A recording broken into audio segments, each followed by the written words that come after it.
All right, people, we're going to be talking about some of my favorite people, the happiest people in the world, the most Danish people in the world. That's right, the people from Denmark.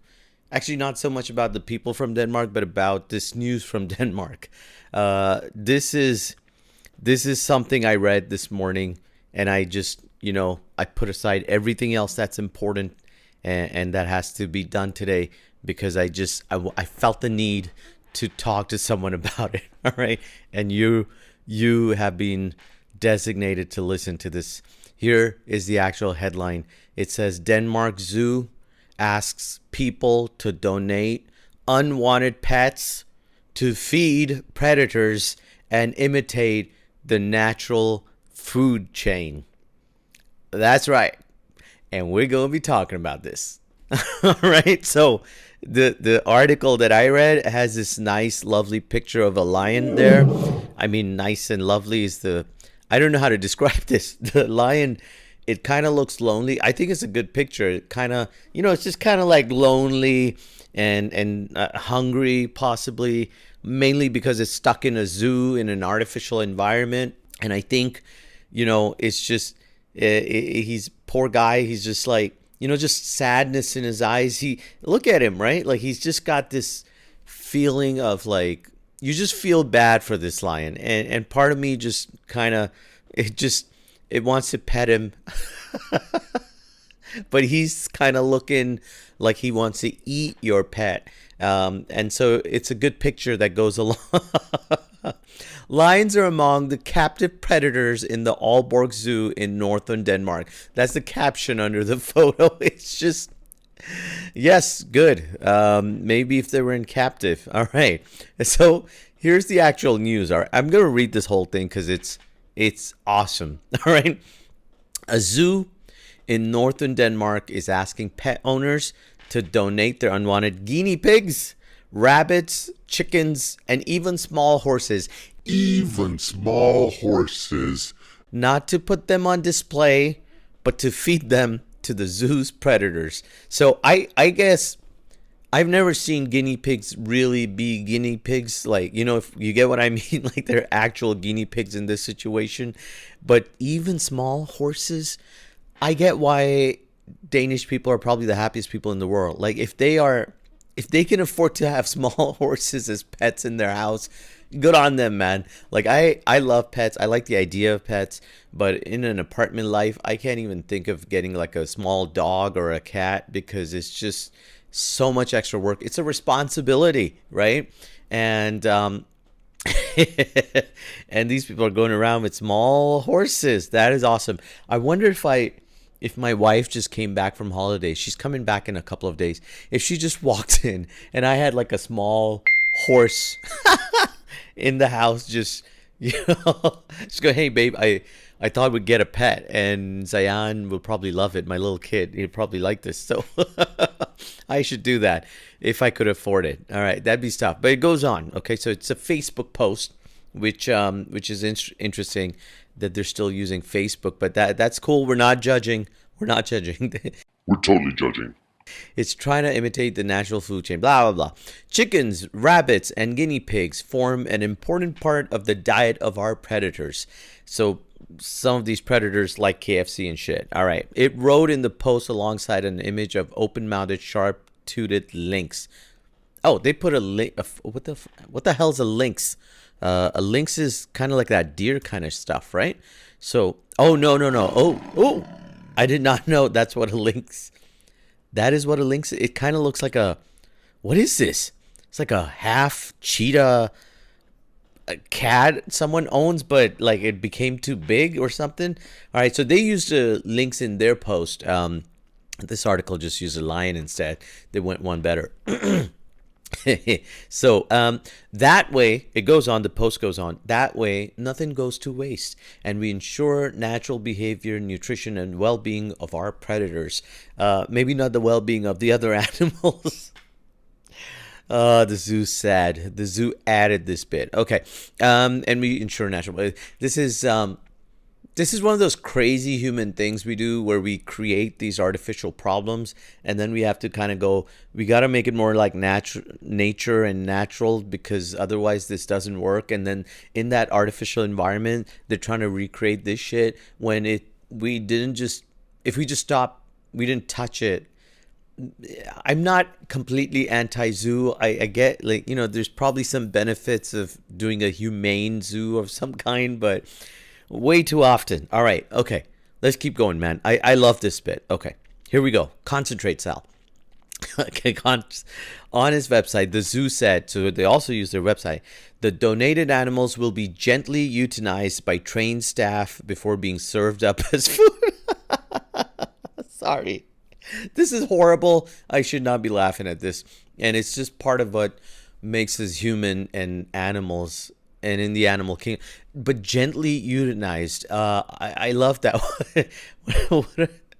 What are they doing? Are they kind of like just petting the guinea pig as they inject it and put it to sleep? And what is the violent euthanizing situation? Is that actually happening out there? Like there's just these mad vets with like long injections and just attacking the animals and going, this is not a gently euthanized shit that we're doing by trained staff. This is great.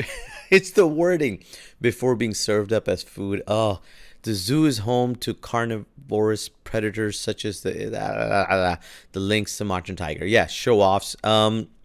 All right. The zoo's request has drawn lively debate online, with some protesting the idea of turning pets into prey and others praising the zoo's efforts to maintain natural feeding behavior. So you guys out there, some of you think this sounds good. The zoo claims, right? Like it claims that it's been going on and is common practice in Denmark. Danish people, man.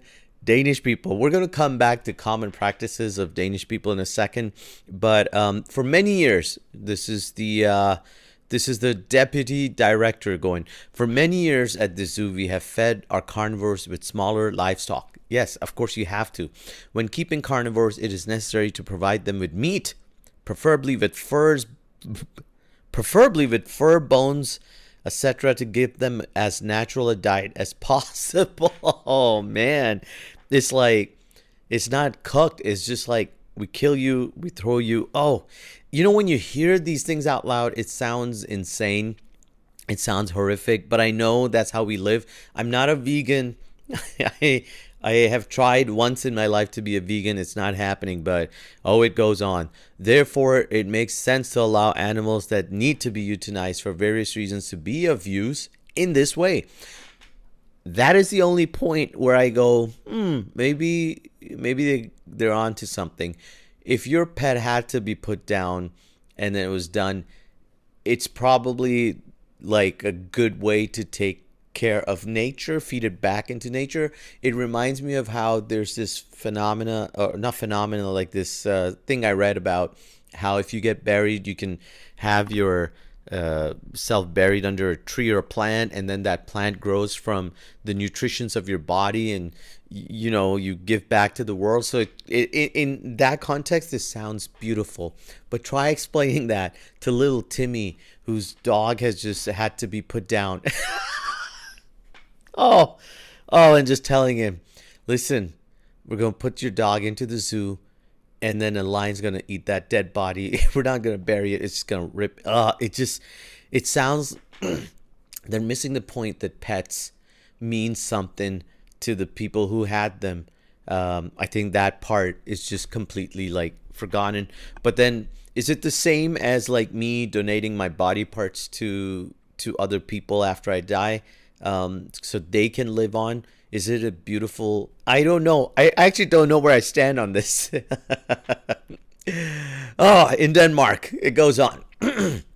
I hope you're still with me. In Denmark, this practice is common, and many of our guests and partners appreciate the opportunity to contribute. So maybe some people are up for this shit. They don't love their pets. I bet if pets could read this stuff, they'd be looking at their owners going, bitch, you ain't doing that to my body after I die.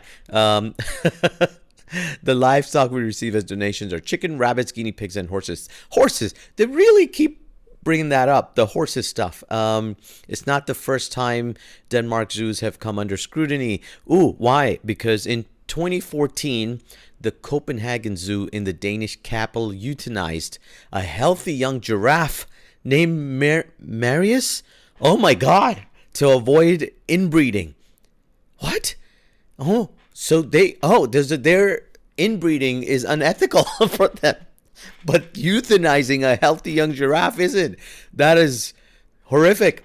Despite a petition trying to stop the move, so they took this isn't. Oh, this is a whole different level. They didn't take a dying giraffe that needed to be. They took a healthy young giraffe, Marius. Is that how you say this name? It had a name. It had a personality. It had a future, and it was euthanized to avoid inbreeding. Its carcass was used partly for research. I don't think it was ready for research right then, and partly to feed carnivores at the zoo: lions, tigers, and leopards. Ooh, animal kingdom, man. Weeks later, public criticism flared again when the zoo euthanized 4 of those lions. So the lions that euthanized a giraffe for and fed it were then euthanized to make way for a new male in hopes to breed a new generation of cubs. Oh man, these guys take their whole Darwinism stuff real seriously. It's like, I don't want to get old in Denmark. Like, what? Oh God. Oh, listen. There's so much more stuff about Danish people that we can cover, but you know what? I think this whole bit has just been enough for us for today. That was the news. I don't know how it feels. I just feel like, again, if zoos don't exist, then we won't do this. But now we're in this situation where these predators have to be fed, and but your pets, the pets, that just, it kills me.